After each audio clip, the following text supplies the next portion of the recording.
출애굽기 4장 18절 모세가 그의 장인 이드로에게로 돌아가서 그에게 이르되 내가 애굽에 있는 내 형제들에게로 돌아가서 그들이 아직 살아있는지 알아보려 하노니 나로 가게 하소서. 이드로가 모세에게 평안히 가라 하니라.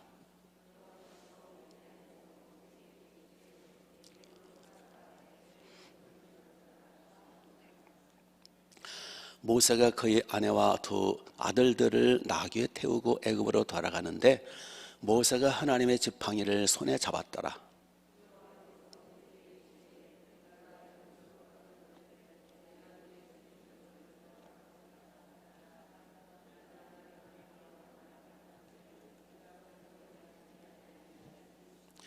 너는 바로에게 이르기를 여호와의 말씀에 이스라엘은 내 아들 내 장자라.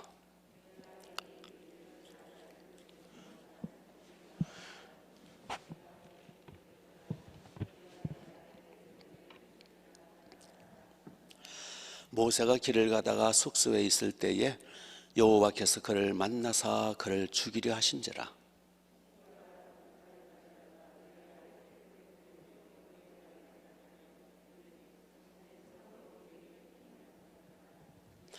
여호와께서 그를 놓아 주시니라. 그때에 십보라가 피난 편이라 함은 할례 때문이었더라.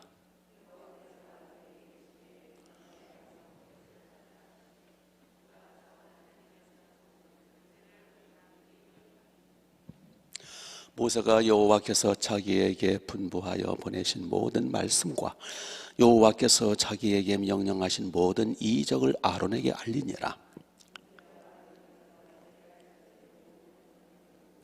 아론이 여호와께서 모세에게 이르신 모든 말씀을 전하고 그 백성 앞에서 이적을 행하니 백성이 믿으며 여호와께서 이스라엘 자손을 찾으시고 그들의 고난을 살피셨다함을 듣고 머리 숙여 경배하였더라. 아멘. 이제 드디어 모세가 짐을 쌉니다. 하나님의 명령을 순종하기 위해서 애굽으로 가기 위해서 준비를 합니다. 먼저 장인에게 인사를 해요. 그렇죠? 18절 보니까 모세가 그의 장인 이드로에게 돌아가서 그에게 이르되 내가 애굽에 있는 내 형제에게로 돌아가서 그들이 아직 살아있는지 알아보려고 나로 가게 하옵소서. 모세가 장인에게 인사를 하는 모습을 보게 됩니다. 하나님의 명령이지만 그렇지만 인간적인 예의는 갖춰야 되죠. 하나님의 명령에 순종하는 거지만 인간끼리의 윤리, 어른이니까 40년 동안 돌봐줬잖아요. 품어주고. 그래서 인간적인 도리, 인사를 깍듯이 하고 출발하게 됩니다. 장인에게는 이 사명에 대해서는 비밀로 했어요. 그렇죠? 그냥 내 애굽으로 돌아가려는 이유가 그냥 내 형제들을 살아있는지 만나고 싶어서 간다고. 하나님이 나타나셨는데 뭐 불꽃 가운데 나타나셨는데 내 백성 이스라엘 구원하라, 바로한테 가라, 이런 얘기 안 했어요. 그렇죠? 말해봤자 이해도 못하고 괜히 언쟁만 하게 되고 가로막을 수가 있거든요. 그래서 깊은 얘기는 안 하고 그냥 내 형제가 살아있는지 죽었는지 그리워서 보고 싶어서, 어차피 내 고향이 저 애굽 아니냐고, 나일강이 고향 아니냐고, 거기서 죽을 뻔했다가 나 살아난 거 아니냐고, 거기 나일강도 구경하고 싶고 거기 가보고 싶다고 그냥 인간적으로 이렇게 인사하는 모습을 보게 됩니다. 그래서 우리도 성령 충만해서 뭐 양을 치고 하나님의 나라 위해서 뭐 북방 선교도 하고 큰 일을 할지 모르지만 우리 인간적인 도리는 다 해야 돼요. 인간관계가 좋아야 돼요. 아멘. 자, 이렇게 이제 두 아들들을 데리고 아내를 데리고 애굽으로 출발을 합니다. 애굽은요 40년 동안을 떨어져 있었기 때문에 완전히 40년이면 강산이 4번이나 바뀌었는데 거기 아는 사람이 있겠어요. 완전 그냥 객지죠.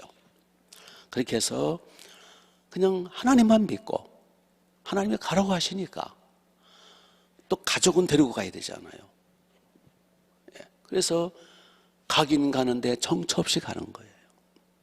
오늘 밤은 어디서 잘지, 오늘 저녁은 어디서 뭘 먹을지, 이렇게 보따리쯤 하나 싸들고 40년 동안을 이 미드안 광에서 살았으면 거기가 이제 제2 고향이죠. 40년이 뭐 한두 해입니까?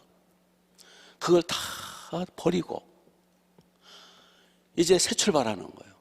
이제 인생을 새 출발하는 거예요. 그러니 인간적으로 보면 얼마나 불안하고, 끼니 걱정, 먹을 걱정, 잘 걱정, 자녀들은 또 어떻게 키우고 교육시키고, 이건 뭐 완전히 그냥 하나님만 믿고 명령 따라서 그냥 모험하는 거예요. 인간적으로 보면 굉장히 불안하고, 이게 내가 무슨 짓 하는 건가. 혼자도 아니에요. 저 가족이 딸렸어요. 어린 자식들. 그러나 영적으로는 하나님 앞에서는 가장 위대한 길을 출발한 거예요. 사명자의 길. 애굽에서 있는 우리 이스라엘 백성을 구원하는 길, 하나님의 나라를 이루어가는 길, 영생의 길. 그렇죠? 지금까지 모세는 40년 동안 미디안 광야에서 장인의 양을 치면서 그야말로 소시민적인, 완전 그냥 목동이죠. 목동, 촌노로 살고 있는 거죠. 이름 없이 빛도 없이 완전히 무슨 인생이라 그럴까요? 그냥 거지 같은 인생이죠. 지금까지. 근데 이제부터 모세는 영광스러운 인생의 출발이에요. 사명자의 출발. 이제부터 모세가 드디어 전면에 나타나는 거예요. 이제 드디어 모세는 스타가 되는 거예요. 아직 모세는 뭔지 아직 몰라요. 뭐가 뭔지 모르고 그냥 불안하고, 인간적으로 불안하고, 그냥 앞으로 어떻게 될지, 앞으로 어떻게 살아갈 길이 막막하고, 모르겠다, 두려움과 떨림이 있겠죠. 그러나 우리가 영적으로 볼 때, 하나님 앞에서 볼 때, 이제부터 모세 인생은 쫙 영광 가운데 빛나는 인생이 되더라는 거예요. 아멘. 그래서 이제 모세는 누구도 당할 자가 없는. 왜요? 하나님이 함께 하시니까. 모세는 가장 위대한 인생이, 왜? 주님이 쓰시니까. 이제 모세는 본격적으로 그야말로 세계적인 인물. 그래서 모세보다 더 위대한 인물이 또 어디 있어요? 우리 기독교의, 이 하나님의 교회의 기초잖아요. 이스라엘의 영웅이잖아요. 바로 우리도 하나님의 나라를 위하여, 사명을 위하여 출발할 때 위대한 인생이 시작되는 거예요.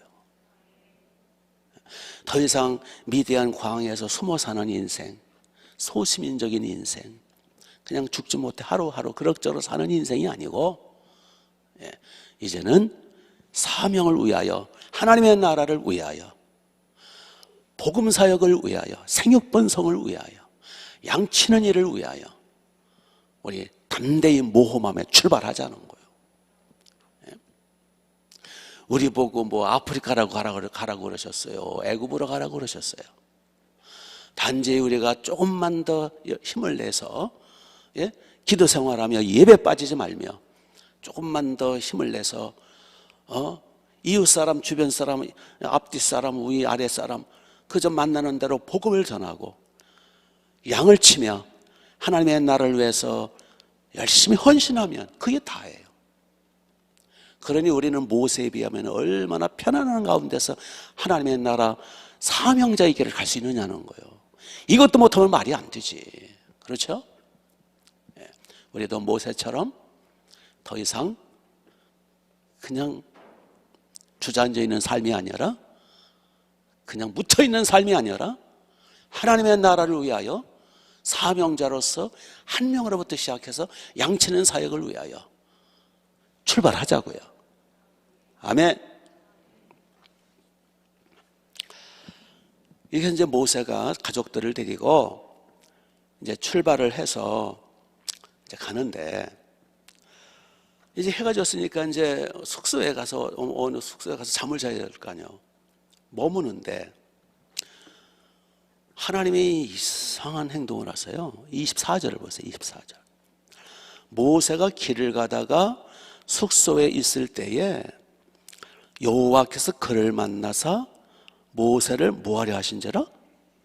죽이려 하신지라. 이게 웬일이에요? 그동안 몇 달 동안 아니면 1년 동안 계속 모세를 설득하셨잖아요. 애굽으로 가라. 내 백성을 이끌어내라. 내가 너를 보낸다. 못 갑니다. 저는 입이 뻣뻣합니다. 저는 아무것도 모릅니다. 다른 사람 보내서 5번이나 거절했는데 끝내는 화까지 내시면서 모세를 드디어 이제 애굽으로 보내시는데 중간 길에서 모세를 하나님이 만나서 죽이려고 그러신대요. 아니, 하나님 왜 그러세요? 이해가 돼요? 그래서 저도 고민에 빠졌어요. 이거 왜 그러시나? 예.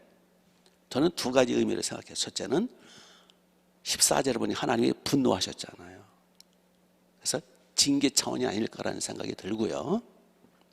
또 하나는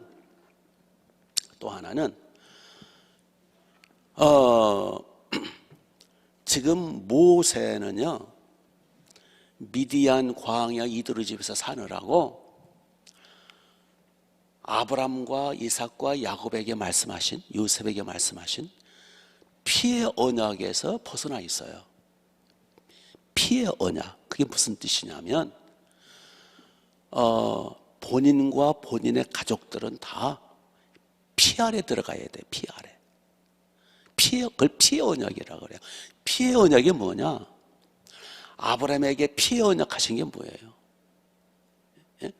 모든 남자들은 양피를 베어 피를 쏟아, 양피를 베서 피를 쏟아 하나님의 언약 안에 들어와라.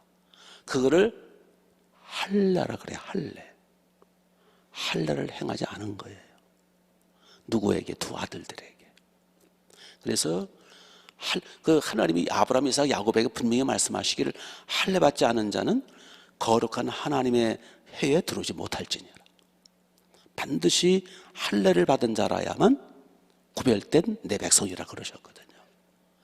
근데 모세는 본인은 이제 할례를 받았겠죠. 그 엄마 아빠가 이제 태어난 지 8일 만에 할례를 받아야 되거든요. 근데 8개월 동안 몇 개월 키웠죠? 몇 개월 키웠죠? 잊어먹었네. 집에서 몇 개월 키웠죠? 3개월 키웠죠. 3개월 키우면서 나중에 나일강에 이제 이렇게 계획적으로 해서 바로 공주 아들을 보내잖아요.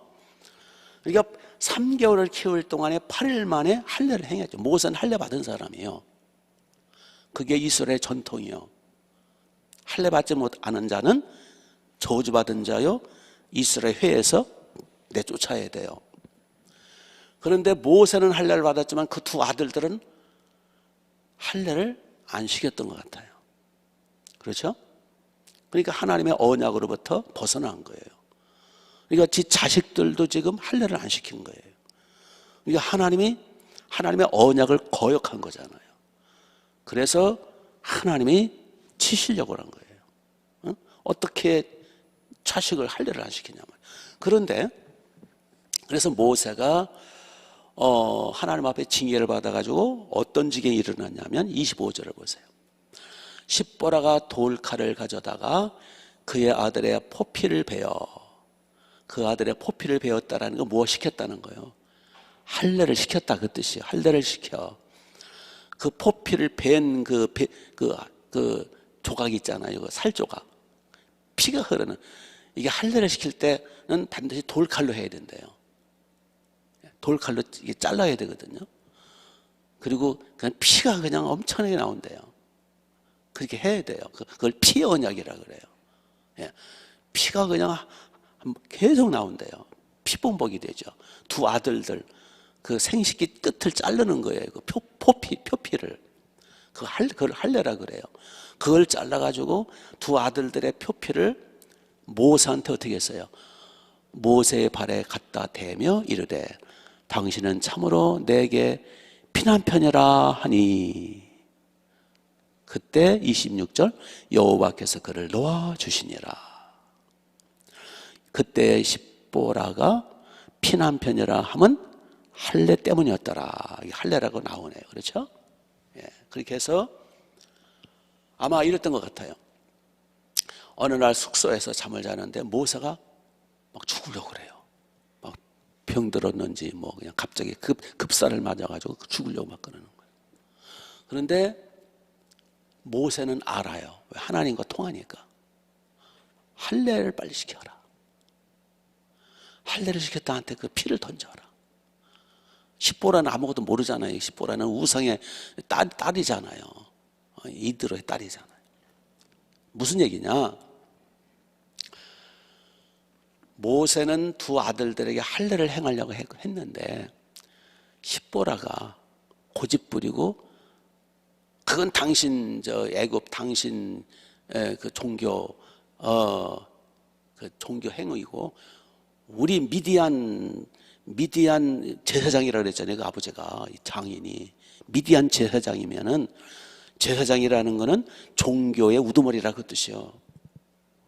그러니까 우리 종교는 안 된다고. 아마 십보라가 거역했던 것 같아요. 당신 안 된다고. 모세는 할례를 시켜야 된다. 안 된다. 내 아들이라. 당신이 우리 집에 사는 한 미디안 종교를 믿어야 된다고. 그렇게 해서 아마 할례를 못 지켰던 것 같아요.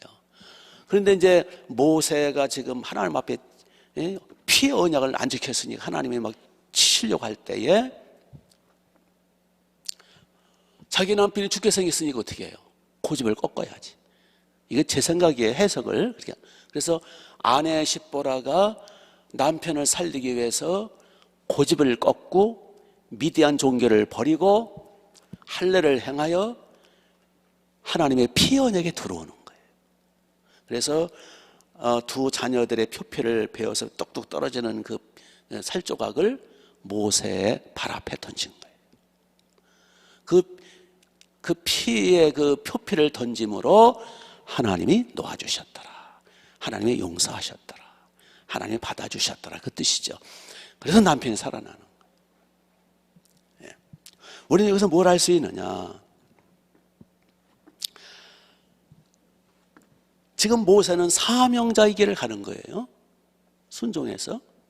근데 사명보다 더 중요한 게 뭡니까? 사명보다 더 중요한 것이 성결. 할례라고 하는 것은 성결을 의미해요. 구별.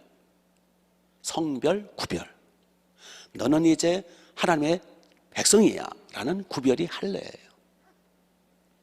할례를 받을 때는 피가 낭자야. 그걸 피의 언약이라 그래요. 너는 이제 하나님의 거룩한 백성이야.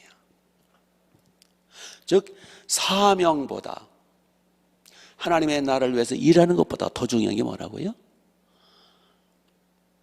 피의 언약에 들어오는 거예요. 성결이 더 중요해요. 구별, 성별. 오늘날의 할례는 뭐예요? 오늘날의 할례가 뭘로 바뀌었어요? 예? 세례로 바뀐 거예요. 세례로. 세례가 뭡니까? 속죄받는 것. 세례라는 것은 물세자, 씻을 세자, 세자가 씻을 세자, 예식 예자가 돼요. 죄를 씻는 예식. 이제 물로 이렇게 침내 물 속에 들어갔다 나오고 물을 찍어서 합니다만은 세례의 핵심은 죄 사함 받는 거예요. 죄를 씻어내는 것. 너는 이제 누구의 피로 씻음 받아요? 우리는 구약시대처럼 양의 피, 사람의 피가 아니라 누구의 피예요? 예수님의 피. 하나님의 어린 양 예수님의 피. 하나님의 어린 양의 피로 씻어내는 거예요. 보라 세상 죄를 지고 가는 하나님의 어린 양이로다. 그 어린 양의 피로 씻음 받는 것. 그거를 믿고 물로 찍어서 표시해내는 그걸 세례라 그래요. 세례의 핵심은 죄 씻음이에요. 이걸 피의 언약이라. 그래서 할례를 받은 자만 내 백성이다. 물론 이제 세례를 꼭 받아야만 구원받고 그건 아니지만 또 중요한 명령이에요. 그래서 성결, 죄 씻음, 이것이 할례의 핵심이에요. 그러니까 사명보다도 성결이 더 중요하다는 거예요. 그렇죠? 하나님의 나라 일보다 업적이보다 성결이 더 중요한 거예요. 그래서 우리가 양을 치면서 하나님의 나라 일을 위해서 헌신하면서 늘 우리는 어린 양의 피로 속죄받아요. 늘 회개해야 돼요. 하나님은 깨끗한 그릇을 쓰세요. 하나님은 가장 최우선적으로 성결을 원하세요. 성결한 신부를 원하시고 성결한 일꾼을 원하시고. 아멘. 그래서 오늘도 어린 양 예수님의 피로 성결, 구별, 성별, 속죄받아 오늘도 하나님의 일에 충성하게 되시기를 주님의 이름으로 축복합니다. 우리도 사명자의 길을 빨리 출발하시기 바랍니다. 오늘도 하나님의 나라를 위하여 헌신하시기 바랍니다. 오늘도 예수님의 피, 하나님의 어린 양 예수님의 피로 성결해서 회개해서 주님 안에서 깨끗하고 멋진 그릇으로 쓰임받는 모세와 같은 위대한 인물의 모세와 같은 위대한 사명의 길에 당당히 걸어가시기를 주님의 이름으로 축복합니다. 기도하겠습니다. 주여 감사합니다. 아버지 고맙습니다.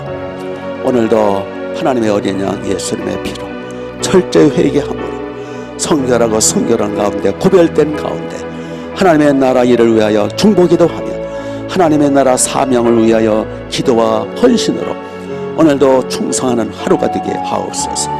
주여 오늘도 우리의 인생길이 주여 당당하게 사명의 길로 당당히 걸어가게 하옵소서. 하나님의 나라를 위하여 헌신하는 하루가 되게 하옵소서. 주의 영광으로 중보기도하게 하옵소서. 하나님의 영광 가운데 양을 치게 하옵소서. 죽어가는 머리들을 살려내게 하옵소서. 애굽에서 노예 생활하고 있는 하나님의 백성들 끌어내는 일에 우리를 사용해 주옵소서. 오늘도 회개의 영을 부어주소서. 어린 양 하나님의 어린 양 예수님의 피가 강물처럼 흘러넘치게 하옵소서. 예수님의 이름으로